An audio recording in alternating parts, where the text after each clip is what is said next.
오늘은 읽으신 본문 말씀 사도행전 6장 말씀을 중심으로 스데반과 교회라는 제목으로 같이 말씀에 은혜를 나눌 수 있기를 원합니다.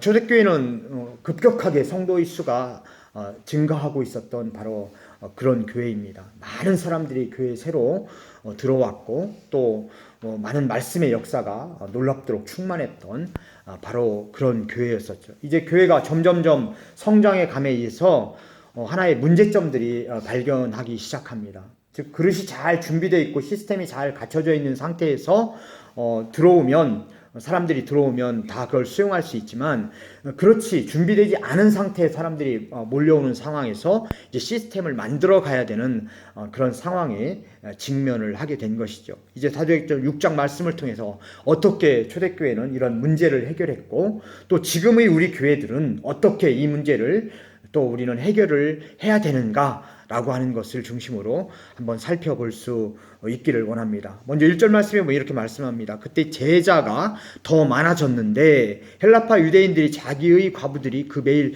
구제에 빠짐으로 히브리파 사람을 원망한대 라고 말씀하고 있습니다. 제자가 많아졌다. 즉 성도의 수가 지금 급격하게 증가되고 있는 바로 그런 상황이었었죠. 그러나 교회의 본질 중에 하나가 말씀을 가르치는 사역과 또 구제의 사역이었었는데, 이제 그 사역을 함에 있어서 하나의 문제가 발생한 것이죠. 헬라파 유대인들이 자기 과부들이 구제에서 소홀함을 당했다, 좀 무시가 됐다, 이런 얘기죠. 그래서 거기에 대해서 이제 문제점을 제기를 한 겁니다. 사람들이 모여 있는 곳에 늘 문제가 있기 마련이죠. 그것을 어떻게 우리가 슬기롭게 해결해 나갈 것인가 라고 하는 것은 그 조직이 가지고 있는 특성에 의해서 결정이 됩니다. 그 조직의 사람들이 말 그대로 이타적인 마음을 가지고 있으면 이타적인 방법으로 그 문제를 해결을 해요. 그러나 그 사람들이 이기적인 마음 갖고 소수의 이익만을 먼저 추구하는 사람들이면 또 그런 방향으로 그 문제를 해결을 하려고 합니다. 그래서 그 사람들이, 그 구성원들이 어떤 마인드를 가지고 있느냐에 따라서 그 조직의 성격이 달라지는 거죠.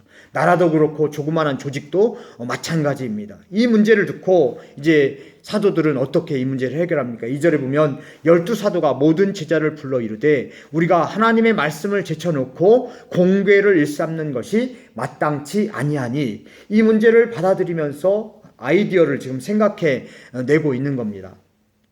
12명의 사도가 말씀을 제쳐놓고 공궤를 일삼는 것이 마땅치 아니하다.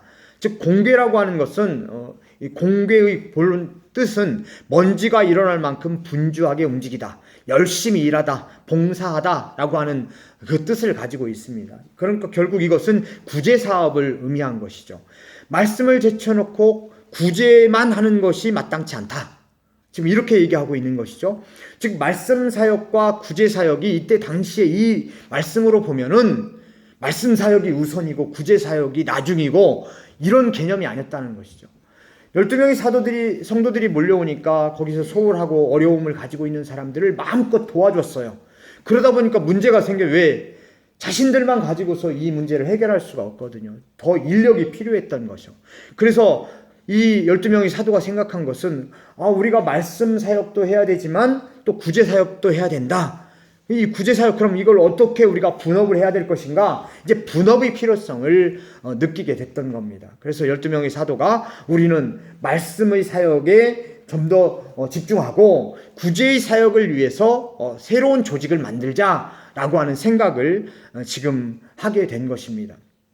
근데 우리가 이 말씀을 두고 생각을 하는 것이, 말씀 사역이 중요하고 구제 사역은 그 다음 순서구나. 왜 12명의 사도들이 말씀 사역을 했고 또 나머지 집사들이 이제 그 구제 사역을 했으니까 12명의 사도들이 우선이고 집사들은 그 밑에 아닌가. 우리는 늘 언제나 이것을 수직적인 하이라키적인 시스템을 늘 생각하는 것이 우리 동양적인 마인드예요. 그러나 이것은 역할, 롤의 문제이지 결코 이것은 포지션의 문제가 아닌 것이죠. 12명의 사도들이 말씀을, 왜 이 사람들은 예수님께 직접 훈련을 받았고 더 오랫동안 말씀을 접했던 사람들이기 때문에 이 말씀을 더 잘 전할 수 있는 사람들이었던 것이고, 또 새로 들어온 제자들은 하나님 말씀을 증거하기보다는 일단 그 생업을 하고 있었고 또 그분들의 전문적인 분야를 가지고 있었던 분야에서 구제 사역을 맡기는 것이 더 중요하다, 역할을 효율적으로 할 수 있겠다 생각을 하고 이 사람들에게 그 역할을 맡겼던 것입니다. 근데 우리들이 생각할 때는 12명의 사도가 먼저 위에 있고 또 그 밑에 이 제자들이 있으니까 12명의 사역은 말씀이 더 중요하고 또 구제 사역은 그 다음이다, 이렇게 생각할 수 있단 말이죠. 이것은 어떻게 보면 성경의 본래적 의도는 말씀 사역과 구제 사역이 교회에서 늘 언제나 병행되고 있었음을 우리는 쉽게 알 수 있는 부분입니다. 이제 이 사역을 보면서 이제는 이 전담 분야가 필요했던 거예요. 그래서 거기에서 이제 아이디어를 얻게 됩니다. 3절에 보면 형제들아 너희 가운데 성령과 지혜가 충만하여 칭찬 듣는 사람 7을 택하라. 우리가 이 일을 저희에게 맡기고 우리는 기도하는 것과 말씀 전하는 것을 전무하리라 하니 라고 말씀을 하고 있습니다. 성령과 지혜가 충만하고 칭찬 듣는 사람 7명을 택하라. 그 제자들 중에서 7명 칭찬을 듣고 성령과 지혜가 충만한 사람을 지금 먼저 이 일을, 구제 사역을 맡기기 위해서 그 하나의 부서를 지금 만들게 된 것입니다. 그리고 12명의 제자들은 기도하는 것과 말씀 전하는 것에 전무하랴. 우리는 거기에 초점을 두겠다라고 지금 이렇게 결정을 내린 것이죠. 하나의 아이디어를 생각해 낸 겁니다. 실제적으로 이 말에는 일리가 있는 부분이 있어요. 왜냐하면 우리는 기도하는 것과 말씀 전하는 것을 전무하리라. 제가 일을 해보니까 이 카페 일을 하다가 이제 버스 운전 일을 하니까 이거는 어떻게 보면 이게 성격이 좀 달라요. 카페 일을 할 때는 좀 손님들이 없을 때 또 제가 오너잖아요. 그러니까 우리 집사람은 인플로이고 저는 인플로이어고, 그러니까 제가 우리 집사람 일할 때 앉아가지고 저는 또 이렇게 다른 일도 하고 성경도 보고 말씀도 이렇게 하는데, 이제는 제가 이제 고버스 들어가서 일할 때는 인플로이잖아요, 이건. 그러니까 또 이거는 그 시스템화에서 움직이니까 정신이 없어요, 한마디로 얘기하면. 또 들어간 지 이제 한 지금 4주인가 5주째인가 4주째, 이제 5주째, 이제 4주 끝났잖아요. 그러니까 거기에 또 적응을 해야 되니까 정신이 없어요. 또 카페도 팔고 또 트레이닝 시켜줘야 되고 가서 또 훈련도 받아야 되고 막 그러니까 해가지고 한 달 동안 어떻게 지금 지나갔는지 모르겠습니다. 이렇게 되다 보니까 이게 진짜 소홀해지는 건 사실이에요. 말씀을 읽고 또 준비하고 하는 것이 소홀해지는 부분이 있습니다. 그래서 이 하나님 말씀 사역을 하는 사람들이 다른 생업을 가지고 있는 것이 사실상은 이게 조금 어려운 경우일 수가 있어요. 이거는 뭐 틀림없는 사실입니다. 그래서 그렇지만 힘든 것은 사실이지만 불가능한 것은 아니거든요. 얼마든지 병행을 할 수가 있는 것이죠. 왜냐하면 예전하고 상황이 많이 달라요. 예전에는 설교 한 편 준비하는 것이 굉장히 힘들었잖아요. 옛날에는 자료도 부족했고, 그 목사님들이 또 서재에 앉아가지고 거기 있는 책을 읽어야 되고 이랬는데, 요즘 우리가 이 정보를 얻을 수 있는 기회가 너무 많습니다.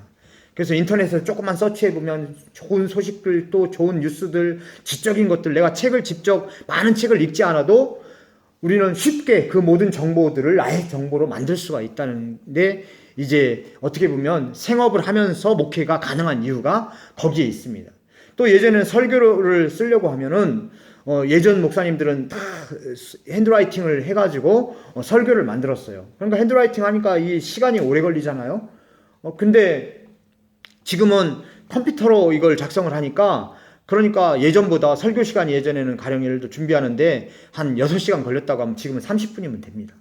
그러니까 이게 줄어들었고 자료도 많고 하니까 얼마든지 또 할 수 있어요. 그리고 시대적인 흐름이 또 그렇습니다. 왜냐하면 이 세상의 시대적 흐름이 그래요.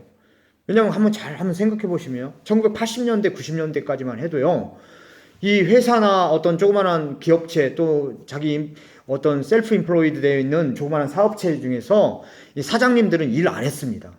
일 안 하고 종업원들은 일하고 사장님들은 일 끝날 시간만 가가지고 거기 돈만 챙겨가지고 잘하고 있냐 하고 나왔어요. 그리고 자기는 가가지고 골프 치고 또 다른 일하고 이렇게 놀고 이러다가 이게 끝날 시간에 가서 돈만 챙겨왔단 말이에요. 이게 80년대, 90년대 사장들이에요. 그런데요, 2000년대에 들어서 IMF 이후에는 이제 사장님들이 현장에 이게 투입돼서 같이 일합니다. 종업원들도 일하고 사장들도 일하고. 왜 사장이 일을 안 하면 안 됐어요. 그런데 이제 2008년 파이낸셜 크라이시스 이후에는 또 상황이 또 달라졌어요.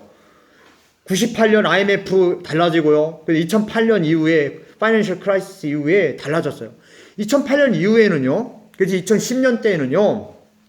사장님들이 직접 풀타임으로 일을 해야 돼요. 왜냐하면 인플로이를 고용해서 일을 하면 자기가 가져가는 게 없어요. 그러니까 본인 스스로들이 일을 하는 거예요. 지금 여기 있는 지금 해밀턴에 살고 계시는 많은 자영업자들을 보면 인플로이들을 가지고 있는 사람들이 예전에는 많았는데 점점점 줄어들어요. 그리고 보통 대부분의 사람들이 본인과 자기 부인하고 같이 일을 해요. 그래야지 먹고 사는 시대가 됐단 말이죠. 우리 성도들의 삶은 이렇게 어려워지고 있다는 말입니다. 내가 풀타임으로 일을 해, 두 사람이 풀타임으로 일해야 먹고 사는 지경에 지금 빠졌다는 거예요. 예전에 또 다시 생각해보면요. 60년대, 70년대, 80년대만 해도요. 우리 때만, 우리 전 세대만 해도 보스, 이게 가장 아버지들이 가서 혼자 일하고 부인들은 집에서 살림하는 게 일반적인 모습이었어요. 그런데요, 이게 쭉 한 80년대, 90년대 지나면서요, 맞벌이들이 등장을 하기 시작합니다. 근데 이때 맞벌이들은요, 옵셔널이에요. 부인이 일을 해도 되고, 안 해도 돼요.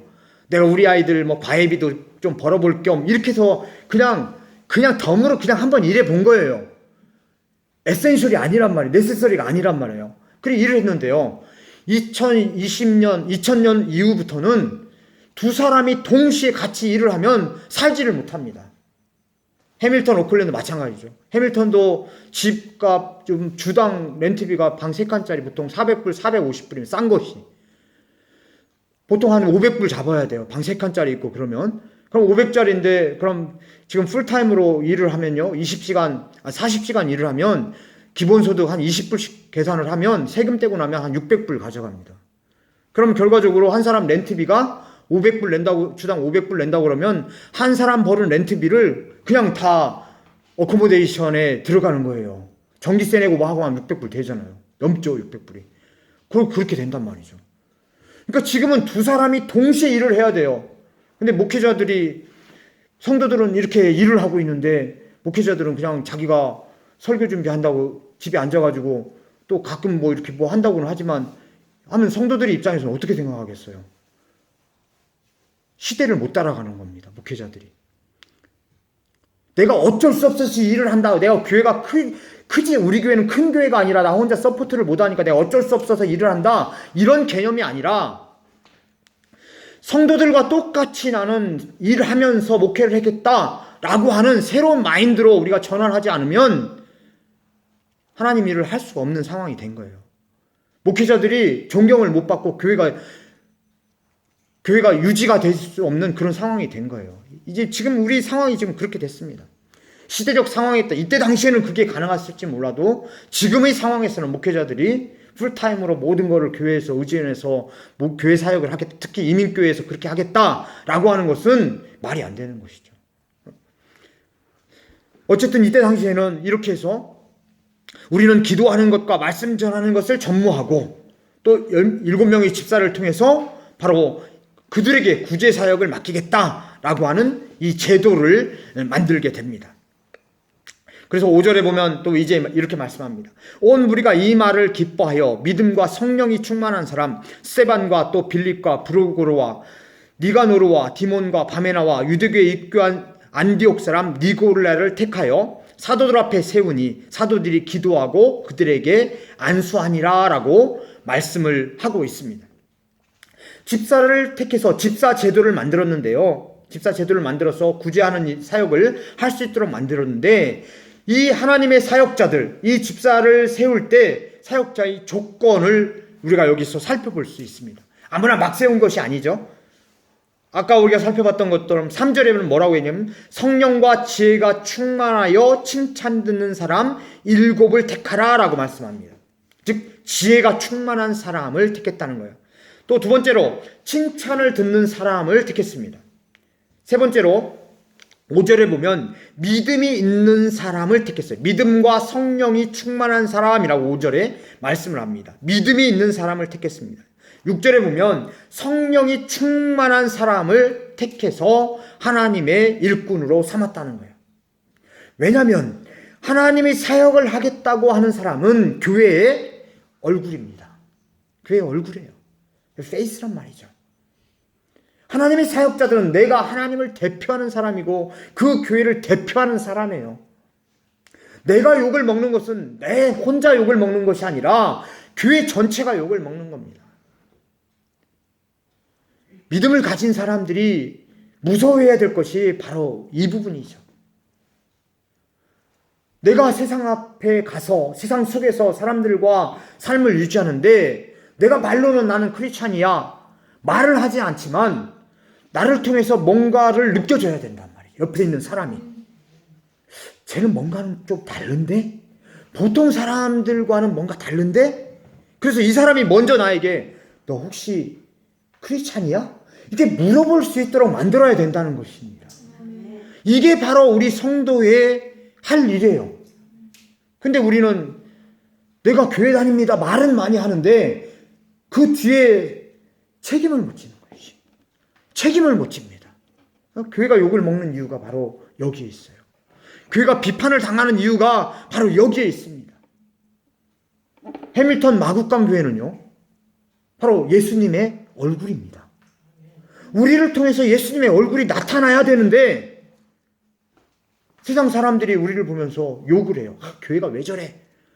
결국 이거는 해밀턴 마국강 교회 부흥에 문제가 있는 게 아니라 하나님에게 욕을 먹이고 있다는 게 문제가 있는 거예요. 근데 교회가 생각을 어떻게 하냐면요. 우리는 어떤 전술, 전략을 구사해서 교회를 성장시킬까? 이 생각을 하면서 포장을 하고 있단 말이죠. 원래 이 본질을 드러내면 포장할 필요가 없잖아요. 그런데 포장을 통해서 사람들을 끌어들이려고 하는데 교회가 문제가 있는 거예요. 왜? 자신이 없기 때문에 그런 것이죠. 내가 포장을 안 하면 자신이 없는 겁니다. 그러나 우리 하나님의 말씀은 성경에 나오는 이 사도행전에 나오는 교회의 모습은 포장을 전혀 할 필요가 없어요. 그대로 민낯을 드러내도 이 세상 앞에 세상 사람들은 교회에 박수를 보내고 있다는 말이죠. 교회가 이렇게 변해가야 되는 것입니다. 이게 우리가 해야 되는 것입니다. 본질적인 모습을 그대로 드러내는 것. 그래서 이 사역자들을 7명의 집사를 택할 때 지혜가 충만한 사람, 칭찬을 듣는 사람, 믿음이 있는 사람, 성령이 충만한 사람, 그래서 교회를 대표할 수 있는, 교회를 책임질 수 있는 그런 사역자들을 지금 세운 것입니다. 이를 통해서요, 초대교회는 엄청난 발전, 엄청난 성장을 가져옵니다. 7절에 보면 하나님의 말씀이 점점 왕성하여 예루살렘에 있는 제자의 수가 더 심히 많아지고 허다한 제사장의 무리도 이 도에 복종하니라 라고 말씀을 하고 있습니다. 하나님의 말씀이 점점 왕성하여졌다.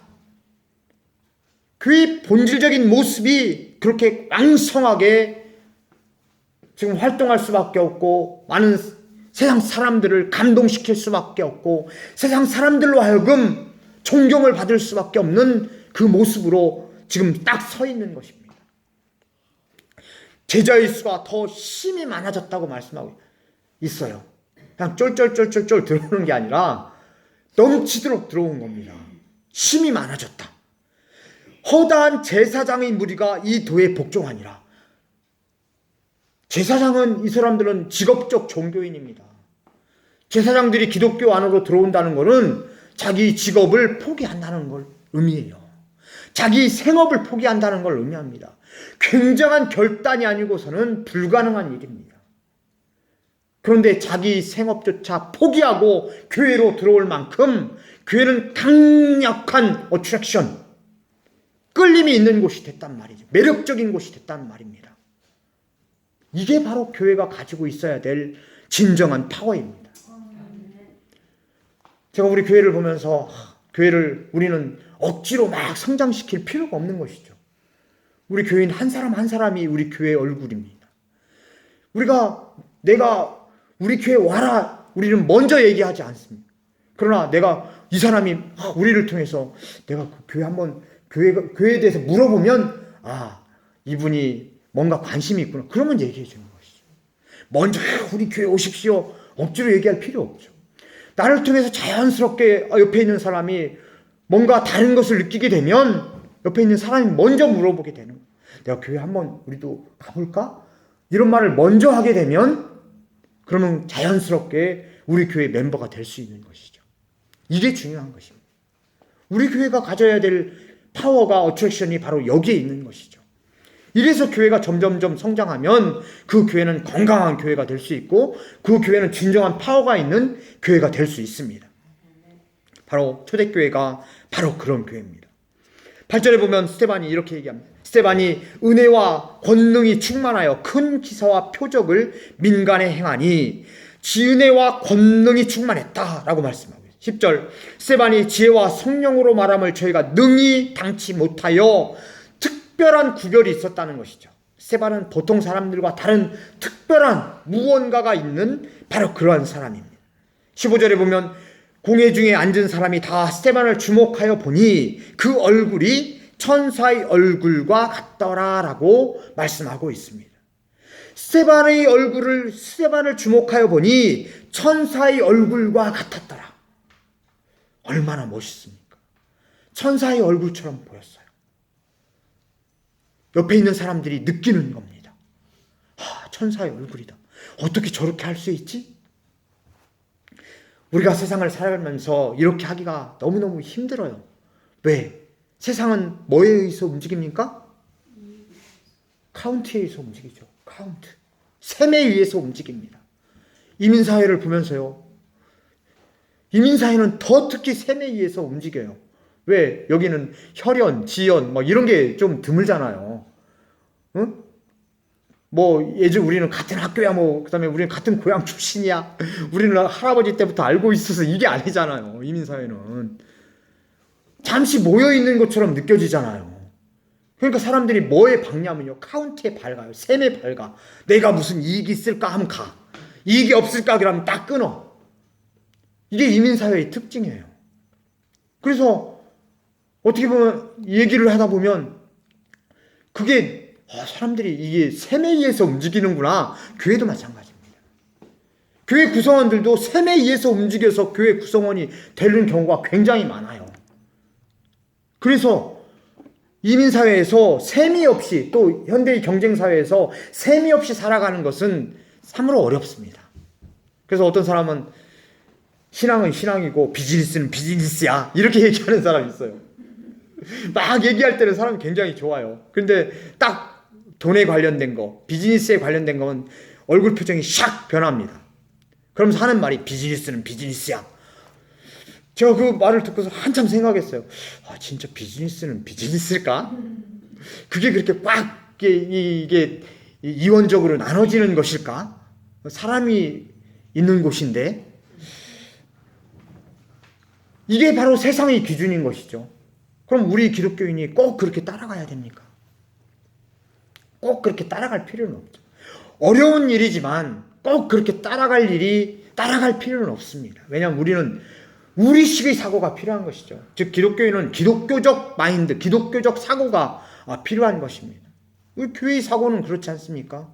경쟁에서 이긴 사람들만 모여있는 곳이 아니잖아요. 교회는 모든 사람에게 열려있는 곳이잖아요. 결핍이 있는 사람들에게 충족을 주는 곳이잖아요. 부족한 사람들과 같이 나누는 곳이잖아요. 내가 좀 경쟁에서 떨어진 사람일지라도 같이 함께하는 곳이잖아요. 이게 교회의 본질적인 모습이잖아요. 그러니까 우리 교회는 교회식 사고가 필요한데 우리 교인들의 마인드도 세상적 사고와 똑같다면 이 스데반의 모습, 그 얼굴이 천사의 얼굴같이 빛날 수가 있겠습니까? 우리가 천사의 얼굴처럼 빛날 수 있기를 바랍니다. 아멘. 그래서 뭔가 다르다.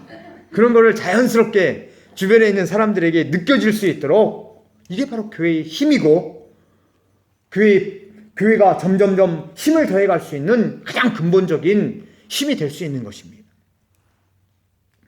결론을 내리겠습니다. 교회는 본질적 사역을 위해서 효율적인 교회 제도가 꼭 필요합니다. 제도를 부정할 필요가 없어요. 좋은 제도를 통해서 우리는 그 안에서 더 많은 것을 얻을 수가 있어요. 두 번째로, 그러나 제도를 위한 제도가 아닌 진정한 사역을 위한 제도가 되어야 됩니다. 시스템을 만든다는 것은 그 제도에 인간이 종속되어서는 안 된다는 것이죠. 그 시스템이 사람들을 위해서 존재하는 것이지 우리가 시스템을 위해서 존재하는 것은 아닌 것입니다. 그래서 어떻게 보면 우리 교회가 일정한 예배 폼을 가지고 있잖아요. 이 예배 폼도 딱 고착화시킬 필요는 없는 거예요. 우리가 일정한 예배 폼은 있지만 그때그때 하나님께서 주시는 성령의 감동을 통해서 제가 막 설교하고 있는데 목사님 저 할 얘기 있습니다. 이 얘기는 제가 꼭 해야 되겠어요. 그런 거 와서 얼마든지 할 수 있는 것이죠. 왜 목사만 여기서 얘기를 해야 됩니까? 우리 성도님들은 왜 입을 다물고 있어야 됩니까? 와서 손 들고 얘기할 수 있는 것이죠. 또 왜 꼭 말씀 나누면 왜 이 예배가 말씀이 끝난 다음에 그때 나눠야 됩니까? 우리가 맨 처음에 또 나눌 수도 있는 것이죠. 일정한 폼이 있다 뿐이지 우리가 이 폼에 억지로 종속돼서 불필요하게 불편을 느껴가면서 막 거기 종속적으로 따라갈 필요는 없다는 겁니다. 교회의 시스템은 그렇습니다. 세 번째로, 제도는 사람과 유기적 관계를 통해서 끊임없이 개혁되어야 되는 것이죠. 개혁해서 발전되어 가고 그때그때 상황에 의해서 변화가 필요한 것입니다. 그런데요, 이 시스템이 하나로 딱 고착화되면 사람들이 이걸 위해서 종속이 되는 경우가 굉장히 많습니다. 교회의 전통이 그래서 만들어진 거예요. 리폼 처치, 리폼이라고 하는 겁니까? 그걸 폼을 다시 바꾸자 이거 아닙니까? 그거는 말씀을 바꾸자는 게 아니라 우리가 만들어놨던 그 전통을 바꾸자 이 얘기인 것이죠. 어떤 것이 구시대적 트레디션, 전통인가를 생각해 봐야 되는 거예요. 어떤 것이 인간을 올가매고 신앙을 더 우리를 복돋아서 본질적인 신앙에 접근하도록 방해하는 것인가를 우리가 알고 그거를 우리가 발견하고 그걸 변혁시키려고 노력하는 것이 교회가 해야 될 일인 것이죠. 그런데 전통적으로 우리는 전통을 마치 고수하는 것이 신앙이 있는 것인 양 착각을 한단 말입니다. 거기에 대해서 논의를 하자, 디스커션을 하자 그러면 디스커션을 하는 것 자체를 믿음이 없는 사람처럼 생각을 한단 말이죠.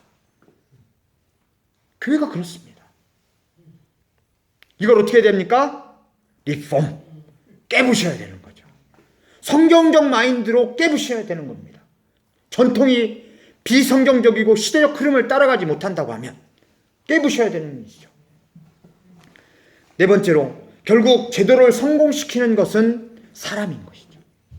그 사람이 중요한 겁니다. 제도가 중요한 것이 아니라. 결론을 내리면서 제가 이런 생각을 했어요. 내가 목회자로서 생업을 하면서 하나님 말씀을 전하는데 이것이 너무 부담이 돼서 너무 힘들어서 내가 하나님 일을 어거지로 한다고 하면 그만하자 이런 생각을 했습니다.